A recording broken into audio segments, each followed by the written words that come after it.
I think some of you might know this already, but I really love horror. All the way from the cheesy ones to the actually good ones. And you know, I've had this box set called Horror Classics laying around, which contains 4 films. Texas Chainsaw Massacre, Eaten Alive, Spider Baby, and I Spit on Your Grave. And today, because I felt like it, I decided to pick one of these, watch it, and discuss about it. So, yeah. I might make a series out of discussing all of these 4 films, so stay tuned. But today, let's start with Texas Chainsaw Massacre.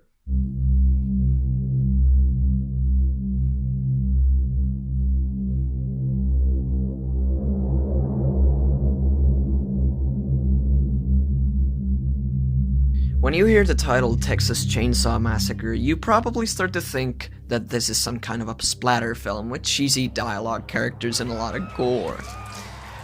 But in fact, this film contains only very small amount of blood, and you won't actually see a chainsaw cutting into humans' flesh. It all happens off-screen. What sells this film is its really unsettling tone, which gets set up in the beginning with scrolling text and narration and this gruesome imagery of a rotting corpse. This gives the film its odd documentary type of vibe to it. Then we start to follow these characters, who decide to pick up a random stranger with them. This turns out to be one of the worst decisions to do, so they get rid of him.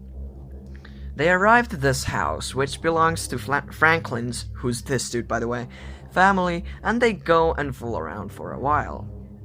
Kirk and Pam go looking for a beach and accidentally walk up to this house, which belongs to the Sawyer family. The events that occur after this underline the unsettling tone that was established earlier. This is the point when the movie turns from a bit unsettling to nearly uncomfortable to watch.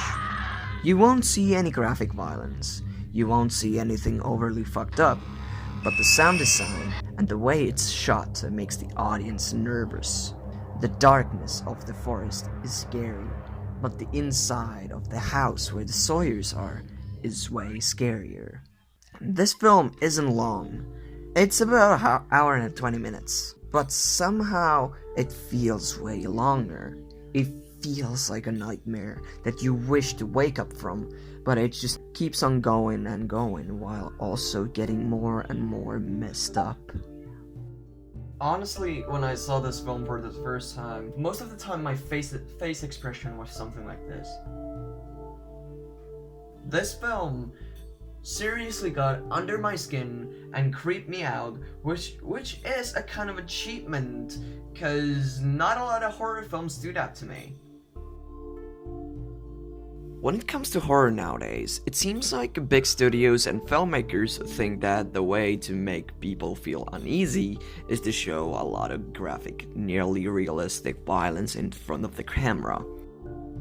This is the opposite of what Tobe Hooper decided to do with Texas Chainsaw Massacre. He knew that when the subject matter and the story is already terrifying, you don't need to show much to emphasize that. If he added more gore into the film, it would have started to underline the point too much, and the film would have been less scarier. What terrifies me the most is usually how far can some people go to please their most inhuman fantasies, and also how messed up a human mind can be. Yes, I know Hostel is trying to be something like that, but I personally don't think that Hostel is that good of a film. I'll discuss that statement in a later video.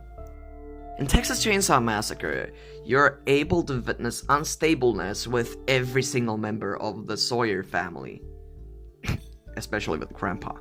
Leatherface seems to be more or less disturbed. It seems like he really doesn't enjoy doing this, but when he starts to play with the chainsaw, he just cannot stop.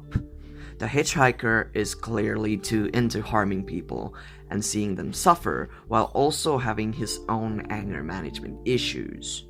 The Drayton Sawyer / the old man, I really don't know how to call him, because apparently he's the oldest brother, but also Leatherface's and the hitchhiker's uncle was clearly the nearest to a normal person until he kidnapped Sally. He's as sociopathic as the hitchhiker, but with less anger management issues. Actually, he seems like one of those old peoples from like little towns who do not accept anything new. This unstableness makes the film way more unsettling. The fact that these could be actual people with unstable minds living somewhere out there. Oh, and remember the slaughterhouse which these teens passed earlier? Yeah, the Sawyers seem to own it. Or at least the hitchhiker has worked in there. Also, we can think that it's foreshadowing later events, especially this scene where the kitchen of the Sawyer house works as a literal human slaughterhouse. Now, what do you do with this information? I don't know. On the second thought,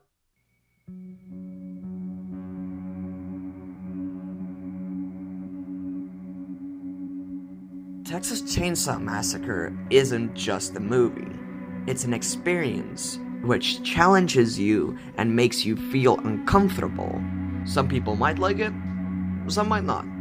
But you can't argue that it isn't. As I mentioned earlier, it has this dreamlike vibe to it, and at parts, it feels like an art film. From the beginning of the film, there's this something that makes it a bit unsettling, but you just can't point your finger at it quite yet. When the action truly starts to happen, we're already halfway through the film. Geez, actually, we're nearly finished with the film. Oh, and do I even have to mention the iconic dinner scene? Literally, nothing happens but staring, screaming, and laughter. And I am uncomfortable as hell.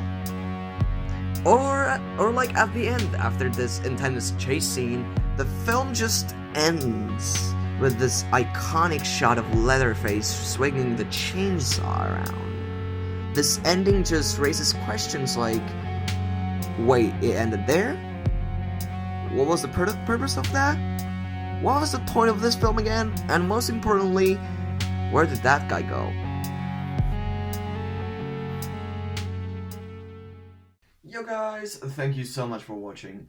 What are your thoughts on Texas Chainsaw Massacre? Leave them in the comments down below, or you can just go there and yell at me because I'm so shit at making video essays, even though this is my first one.